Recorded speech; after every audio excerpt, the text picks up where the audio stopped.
नमस्कार दोस्तों, कठिन शब्दों की आसान व्याख्या करने वाले इस खास कार्यक्रम सरल कोश के एपिसोड 26 में आपका स्वागत है। दोस्तों, आज हम जिस शब्द की बात करने वाले हैं वो सोशल सेक्टर में बहुत आम है, खास तौर पर जब आप फंडर से बात कर रहे हो या फिर किसी प्रोजेक्ट को माप रहे हो या फिर किसी प्रोजेक्ट की रिपोर्ट लिख रहे हो। ये शब्द है इंडिकेटर। इंडिकेटर वैसे तो एक अंग्रेजी शब्द है जिसका मतलब होता है संकेत देने वाला या फिर मापने का पैमाना।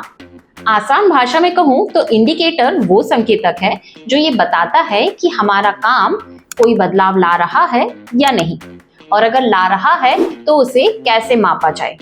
जब कोई संस्था कोई प्रोग्राम बनाती है तो वो उसके लिए एक लक्ष्य तय करती है, लेकिन केवल लक्ष्य तय करना काफी नहीं होता। यहाँ ये सवाल आता है कि हम जो काम कर रहे हैं वो सही दिशा में जा रहा है या नहीं, और क्या बदलाव सचमुच हो रहा है। बस यही इंडिकेटर काम आता है। सोशल सेक्टर में इंडिकेटर शब्द का इस्तेमाल 3 जगह पर खास तौर पे किया जाता है: योजना बनाते समय, काम की निगरानी के दौरान और उस काम की रिपोर्टिंग के दौरान। अब इसे एक उदाहरण से समझते हैं।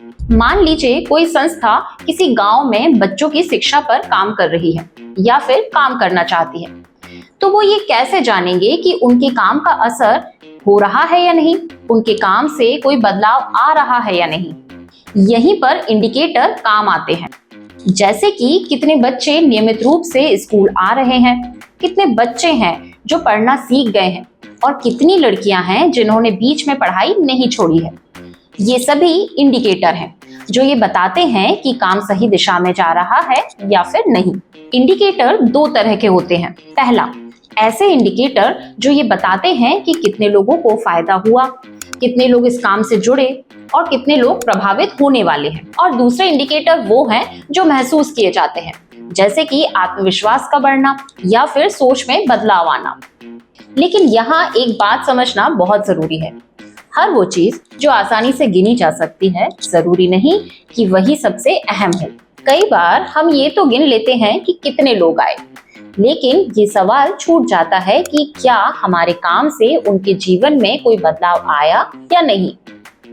इसीलिए इंडिकेटर चुनते समय हमें ये सोचना बहुत जरूरी है कि वो हमारे बदलाव को, हमारे उद्देश्य को सही तरीके से दिखा रहे हैं या नहीं। यानी बिना इंडिकेटर के हम ये नहीं जान पाते हैं कि हमारे किए हुए काम से किसी के जीवन पर फर्क पड़ा या नहीं।